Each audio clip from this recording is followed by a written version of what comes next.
Latest press conference by the Iraqi leadership under attack. Iraqi Information Minister Mohammed Saeed al-Sahaf said Friday that Iraqi President Saddam Hussein and his family survived U.S. attacks on Saddam's home in Baghdad on Thursday night and are safe. Al-Sahaf said also that victims of the latest U.S. aggression on Baghdad were civilians, and he showed pictures of those wounded. First, I want to salute my Arab brothers and friends.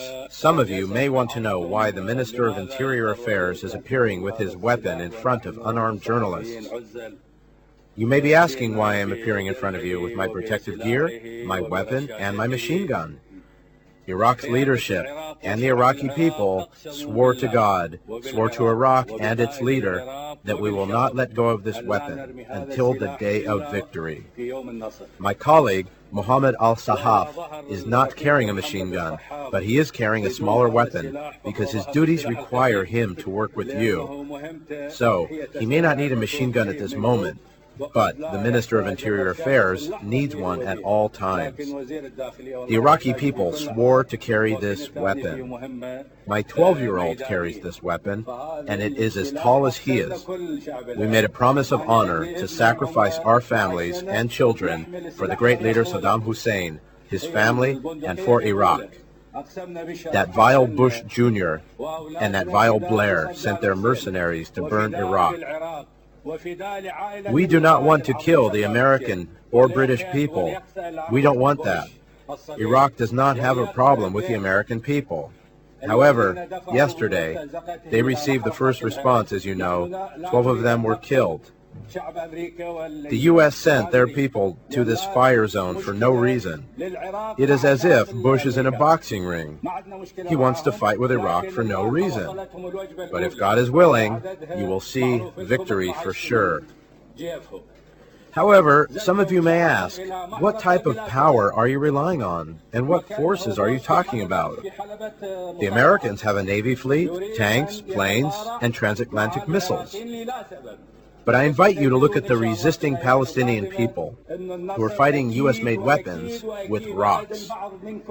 They have been resisting for years, and the evil Zionists, who the Americans are fighting for, still have not achieved victory. They cannot defeat the rocks. So how can they defeat the Iraqis? How can the Americans defeat the Iraqis? With the weapons, men, and equipment we have. We will defeat them for sure, for sure, for sure. Yesterday, I heard them say that U.S. troops entered Qasr. However, after our gathering today, I can take you to the mayor of Qasr to ask him if the Americans really did enter the city. On the second day of the U.S.-led aggression against Iraq, thousands of U.S. and British troops pushed on with a ground offensive into southern Iraq early Friday, and reports confirmed an American soldier was killed in clashes with Iraqi troops. Also, 16 British and U.S. troops were killed when their transport helicopter crashed in Kuwait. Our correspondent on the Iraqi-Iranian border said there was information that the invading U.S. troops might reach Basra today night. The U.S. Army said its troops seized their first desert airstrips inside Iraq on Friday.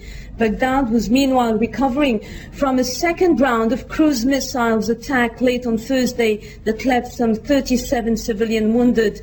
And in more developments, Patriot missiles intercepted an incoming Iraqi missile attack targeted at an airbase in northern Kuwait. And now we will show you an exclusive footage of the Iraqi Fao city aired by our correspondent to the region, Hakam Amhaz. As we see now, the port city of Fao in southern Iraq is under American control. There was fighting in the city before it came under American control.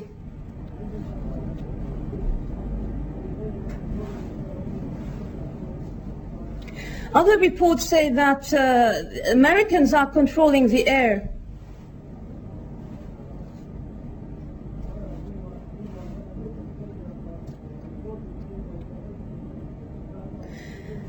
And in breaking news, an American soldier was reported to have been killed by Iraqi troops. Foreign nationals fleeing Iraq on Friday continued to pour into a Red Crescent camp set up to 60 kilometers from the Jordanian-Iraqi border, according to a Red Cross and Red Crescent spokesman. He said that over 400 people, mostly Sudanese, had found temporary refuge in the camp, which can accommodate up to 25,000 people.